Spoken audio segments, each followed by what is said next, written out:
Junglers are getting pets and a path recommendation system. Wards are getting timers and a tracking system. There's going to be XP bonuses for solo laners, mid lane nerfs, new items, a new pinging system, and the return of Chemtech Drake. Really, it's his cousin, but that's not really the point. These are all of the changes for the upcoming preseason for season 13. My name is Miss Chim Chim, and this is an exclusive. Let's talk about it. Let's start with jungle changes. So League of Legends really wants to make the jungle role easier. They want to make it more approachable for the newcomers, and they kind of want to make it less stressful for the jungle mains. So they're trying to make it more approachable overall. And these are the changes that they came up with. The first thing is jungle pets. But League of Legends is calling them avatar smites and companions, but today on this video, we're calling them jungle pets. So those old traditional jungle items, your red and your blue smite, are now being thrown out the window into the garbage, and they're being replaced with companions. But like I said, we're calling them jungle pets. So these jungle pets, they evolve as the game goes on. Their progress of evolution can be sped up by giving them treats. And you acquire these treats by killing monsters, killing champions, or they can just progress as the time goes on. So kind of think of Braum and ARAM. You're feeding the Poro and the Poro gets happy and then it grows bigger. That's essentially what's happening here. There are 3 different types of jungle pets. You have the green salamander, the blue fox, and the red cat. The green salamander is more of the defensive option. It's going to give you shields and tenacity. The blue fox is going to give you mobility, so that's movement speed and utility. And then finally, we have the red cat, which is the aggressive option, and that's going to give you slows and extra damage. I think the whole jungle pet edition is kind of cute. It reminds me, like, it kind of throws back to, I don't know if y'all remember the red smite a couple of seasons ago with Master Yi, and it had the little wolf and it would do additional attacks and stuff like that. Or was it a dog? I don't remember. I'm pretty sure it was a wolf, but it's kind of throwing me back to that. So what do y'all think about the jungle pet? Are we excited? Are we upset? Let me know down in the comments right now. Now we're gonna move on to jungle camps. I feel like League of Legends is trying really hard to make jungling easy, but now it's starting to get a little bit too easy. Let me tell you guys what they've got planned for jungle camps. So jungle camps will now have range indicators. So you know how they already have the patience indicator when you're moving the camp a little bit too far? Well, now there's going to be a indicator just like the turrets. When you're getting out of that jungle camp's patience indicator, it'll reset. So they're adding that visual indicator that allows players now to see the maximum leashing range. But with that being said, guys, they are reducing the leashing range for all camps. You will now no longer be able to leash 2 camps at one time. No more killing 2 birds with 1 stone. No more of those, what is it, like 315 clears are going bye-bye, sis. Sorry, Fiddlesticks. Sorry, Nocturne. Sorry, Shaco. No more. Okay, and then the last change for the jungle role is going to be pathing recommendations. Each champion in League of Legends will now have its own path recommendation for the jungle. So it's only going to be displayed for the first clear, and it's going to be highlighted on the jungle map so they kind of get led on which camps to go to. So League of Legends says that these first clear paths were determined by gathering data from highly skilled junglers on their highest mastery champion across the globe. These pathing recommendations are based on which routes led the players to a win. So what they're saying is they basically did a bunch of analysis to see which jungle pathing was the best for each individual champion based on high elo gameplay. Now, some things that we have to remember is that 1, these are only for the first clear. So you only get this for like the first 3 minutes or so. So it's not going to be pathing them the whole entire game. You can't get the game played for you, sis. 2, something that I asked the developers, this does not adapt. So it's not going to be based on, oh, am I getting invaded? Oh, I need to go do their blue instead. No, it's not going to do that. It's only on their side of the map, and it's going to tell them, oh, okay, so typically, babes, you're supposed to go from red to chickens and then wolves. And then maybe you want to go do scuttle. That's what it's going to tell them. It's not going to adapt based on actual gameplay. You got to think for yourself. That wraps up all of the jungle changes. So now let's move on to the new ping and communication system. They want to give player more resources for non-verbal in-game communication. They really want the teams to be able to coordinate without typing or talking. And this is the system that they came up with. So for pings, there are going to now be 2 times the amount of pings in League of Legends. So there are now going to be double the amount of pings. So we're going from 4 to 8. And vision pings now have their very own wheel. So there's going to be a vision wheel. There's going to be an additional ping wheel just for vision callouts. So the new ping wheel will have danger or retreat, push, on my way, all in, assist me or help, hold, enemy missing, and bait. So we have 4 new pings, which are bait, push, all in, and hold. So I'm guessing during laning phase, this is a lot more helpful because the ADC to the support can say, hey, I just want to chill right now. Let's hold the wave right here. Or, hey guys, we just killed him. Jungler, can you come help me push? I need to push this wave. I think that's kind of a good new communication tool. And then you also have the all in, like, hey, let's go. But you also have the bait. So like if you're sitting in a bush or your jungler wants to gank, they can kind of communicate with you like, hey, let's bait this out real quick. I think it's a cute new wheel.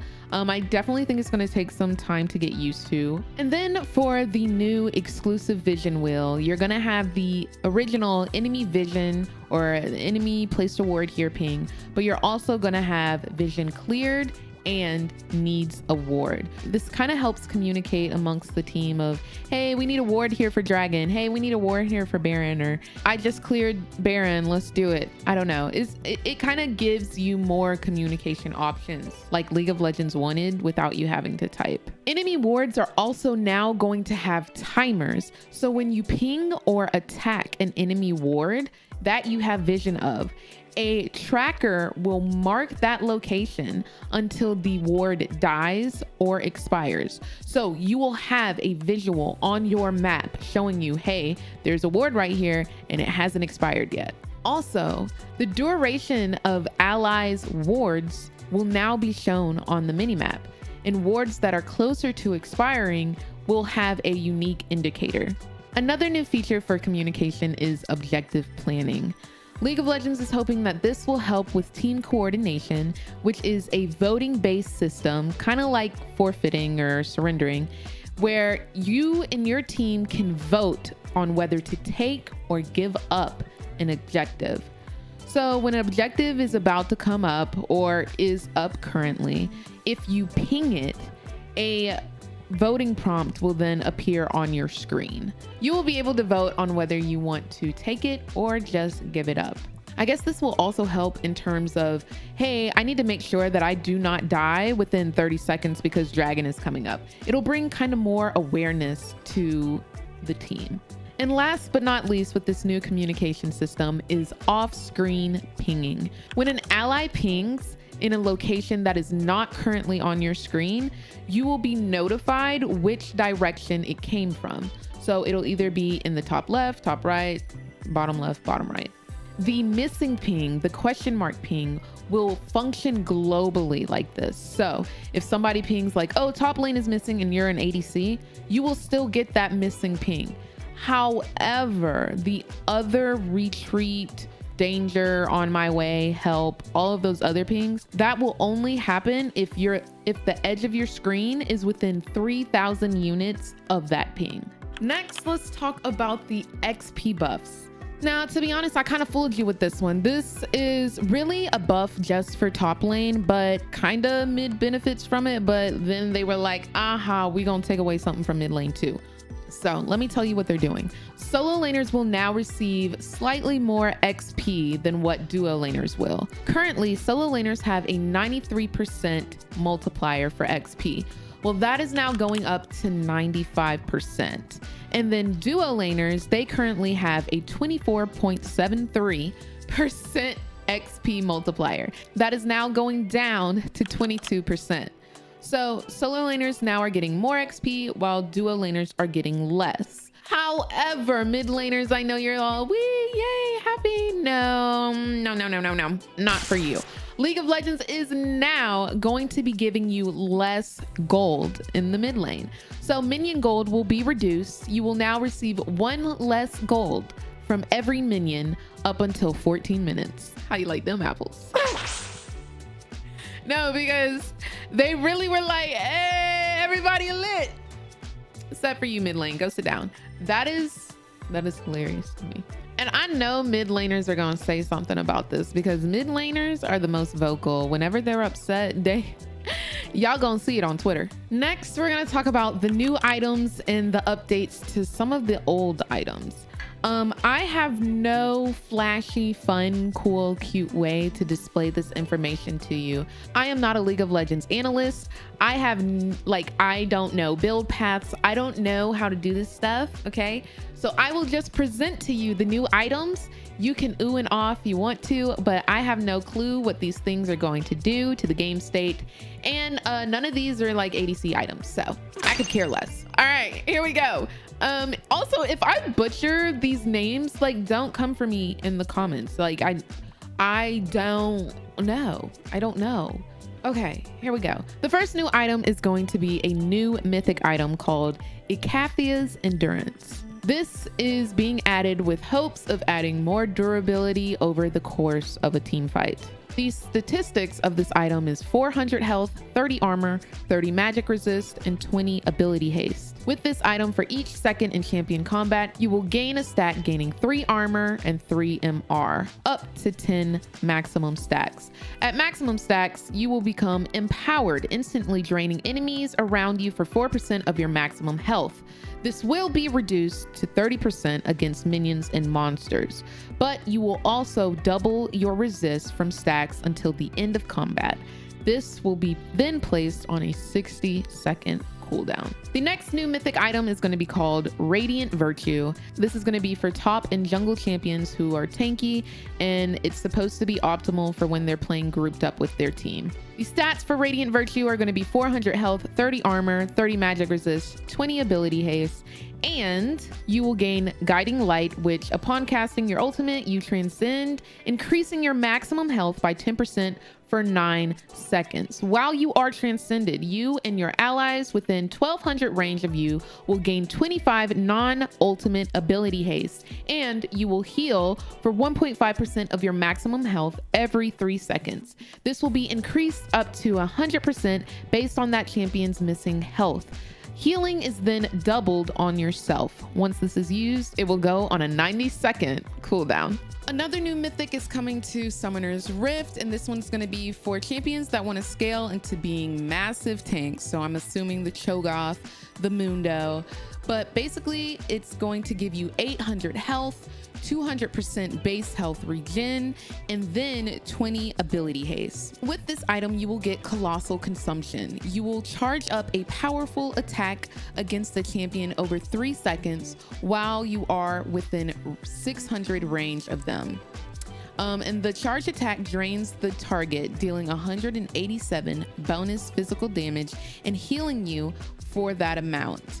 You gain maximum health equal to 15% of the drain, and this will go on a 30-second cooldown per target. And the mythic passive will grant all other legendary items 1% increased health and 6% champion size. So yeah, I can see Cho'Gath having a good old time with this one. Iceborne Gauntlet is getting its 45,000th update. How many times have they updated Iceborne Gauntlet? So Iceborne Gauntlet is going to give you 400 health, and its armor is increasing from 25 to now 40. You will no longer get magic resist, and you will still keep that 20 ability haste. When you buy Iceborne Gauntlet, you will get Spellblade now. After using an ability, your next attack is going to do additional AoE physical damage. Now you're still going to get that frost field for 2.5 seconds. However, enemies that move across the field are of course slowed by 18%, but your primary target is now slowed for double the amount, and they have their damage reduced by 10% towards you for the next 2.5 seconds. The mythic passive will also grant all other legendary items 50 health, 5% tenacity, and 5% slow resist. Next, we have a couple of items that are coming back to League of Legends. We have Rod of Ages. Now, Rod of Ages is going to give you that 60 ability power, that health, and that mana like it used to, the 300 health, 300 mana. But this is going to be optimal for battle mages and AP tanks. So this item is going to give you 20 health, 20 mana, and 4 ability power every single minute up to 10 stacks. For a maximum of 200 additional health and 200 additional mana, along with 40 additional ability power. Upon reaching maximum stacks, you will gain a level. You will also get Eternity, which will restore mana equal to 15% of damage taken from champions, as well as health equal to 20% of the mana spent, up to 25 health per cast. Now, toggled abilities can only heal for up to 25 per second. And this mythic will be able to grant all other legendary items 5 ability haste. And since Rod of Ages is coming back, that means Catalyst of Aeons is also returning. It's a component necessary for Rod of Ages, but it also gives you that passive Eternity. So Eternity for the Catalyst will restore mana equal to 15% of damage taken from champions and health equal to 20% of mana spent, up to 15 health per cast. It doesn't tell me how much the toggled abilities can heal up for, but you will be getting 225 health as well as 300 mana with the Catalyst of Aeons. Next up is Abyssal Mask. Now, Abyssal Mask is going to be an updated item, and it will be optimal for sustain and magic resist. It's going to give you that 500 health, 300 mana, 40 magic resist, and 10 ability haste. That means its health is getting increased from 450, its magic resist is getting increased from 35, and you are now getting additional mana. Now, you also get Eternity in Abyssal Mask, which will restore mana equal to 15% damage taken from champions and health equal to 20% of the mana spent, up to 15 health per cast. Now, the toggled abilities can only heal for a certain amount, up to 15 seconds. This is going to be the same as Rod Ages, except it's going to be lower health per cast. You will also get to keep Unmake, which is already with the Abyssal Mask currently in Season 12. You will get to curse nearby enemies, reducing their magic resist by 25. And for each cursed enemy, you will gain 9 magic resist. Next up is Sunfire. Oh my gosh, Sunfire has made some tanks unkillable, but it is now being downgraded from a mythic item. This will now be optimal for extended combat situations as well as wave clearing. So it's going to get an updated icon, it looks like, as well as it is getting the health reduced. So it's going from 450 now in Season 12 to 400. The armor is getting buffed, so it's going from 35 armor now in Season 12 to 50. And you are now losing that 35 magic resist as well as the 20 ability haste. So when you buy Sunfire, that means you will then get Immolate, which means taking or dealing damage causes you to begin dealing 22 magic damage per second to nearby enemies. This is going to be increased by 25% against minions as well as jungle monsters, which will be 150%. And you will do this for 3 seconds. Damaging champions or epic jungle monsters with this effect adds a stack, which will then increase subsequent damage by 10% for 5 seconds. And you can stack this up to a maximum of 6 times. You will no longer have that flame touch passive with Sunfire, which currently in Season 12, it means at maximum stacks, your attacks burn nearby enemies damage per second, so you will no longer have that. Next up, Turbo Chemtech is no longer going to be a mythic item. You will still get that 450 health. However, the armor is going away. You will no longer get that 25 armor. The magic resist, however, will be increased from 25 to 50, and the ability haste is getting reduced from 20 to 10. Now you will still have that active, aka supercharge, which will grant you 40% movement speed towards enemies or enemy turrets for 4 seconds. Once you are nearby an enemy or after 4 seconds, a shockwave is then emitted that slows nearby champions for 50% for 1.5 seconds. You will then have this item go on a 90-second cooldown.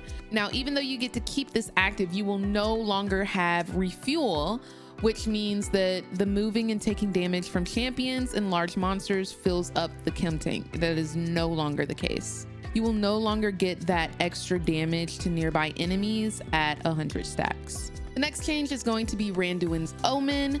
Now, Randuin's will be optimal for durability against critical strikes. Now, Randuin's will get a huge health increase. It's going from 250 health to now 400 health, and the armor is being reduced from 90 to now 70. You will still have that active humility, which will briefly slow nearby enemies for 55% for 2 seconds, and this will go on a 60-second cooldown. And you will also still have rock solid, which will reduce incoming damage from attacks by up to 12, capped at 40% of the attack's damage. But you will also gain critical resilience. Critical strikes will now deal 20% less damage to you. Another item is coming back, Spear of Shojin. Now, Spear of Shojin is actually getting a little bit of a buff from what it used to be. It's giving you 65 attack damage, unlike 60, which it used to be. And it's also giving you 50 additional health. It used to be 250 when it was in League of Legends, but now it's coming back with 300. You're still gonna get that 20 ability haste. And when you buy it, you will get Dragon Force, which means your non-ultimate spells gain 20 ability haste, reduced to 10 ability haste for immobilizing spells. You will also gain up to 15% increased movement speed based on your missing health, and this will be maxed when it's below 33% health.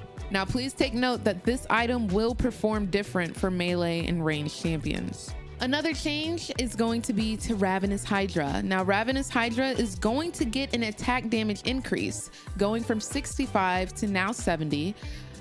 It will keep the 20 ability haste. However, it will be taking its Omnivamp down to 9% from the current 10%. Now, you still get to keep that cleave, where attacks and abilities will deal 122 physical damage to other enemies within 350 units of the target hit. But you will now get Carnivorous, which means you will be granted additional attack damage as well as Omnivamp whenever you kill an enemy. So Aatrox, I know you about to love this one. And this can stack up to 25 attack damage and 5 Omnivamp, but you lose 50% of your stacks upon your death. Next up is Chemtech Drake. They say they want to reintroduce the Chemtech Dragon with a new design and thematic that excites players and creates a unique game experience. However, guys, Chemtech Drake is not coming back. This is Chemtech's cousin. His name Lil Chemteka. Okay, like this is not the same big Chemtech. Okay, so it's a whole nother ball game. But let me tell you what Chemtech Drake is about to offer to the new season. So Chemtech is coming back with brand new buffs. It's not going to be the same. Each time you slay a Chemtech Drake, your team will then get a buff that gives you 5% increased tenacity, as well as heal and shielding strength. And now when you get Chemtech Soul, or shall I say Lil Chemteka Soul, you will get 15% bonus damage reduction when you are below 50% health. So Lil Chemteka Drake will no longer be granting that mist. Remember that little funky mist that made you feel like you were in Zon or like Singe mist? That's not gonna be there. No more invisibility. Instead, the little Zon mist affected the plants in the jungle. It's not gonna affect you as much. So the plants in the jungle now are mutated and have buffs. How so, you may ask? Well, Blast Cone will now blast you 2 times the distance. So you thought you were going over into the pit? Nah, you're going into the nexus just about. Honey fruits will no longer slow you when they are consumed, and they will give you a little shield when you consume them. And finally, Stalker's Bloom, the little blue orb that you hit that show you like if there's vision in the area, that plant will now grant you movement speed in the direction that they reveal. It's giving a little mini Kled ulti, as well as revealing an extra circle around the plant itself and reduced revealed wards to 1 health. So you only have to go and attack it 1 time. So how are we feeling about Lil Chemtech? Do we like it? Do we love it? Do we hate it? I personally miss Big Chemtech, but I guess we're good with Lil Kezo.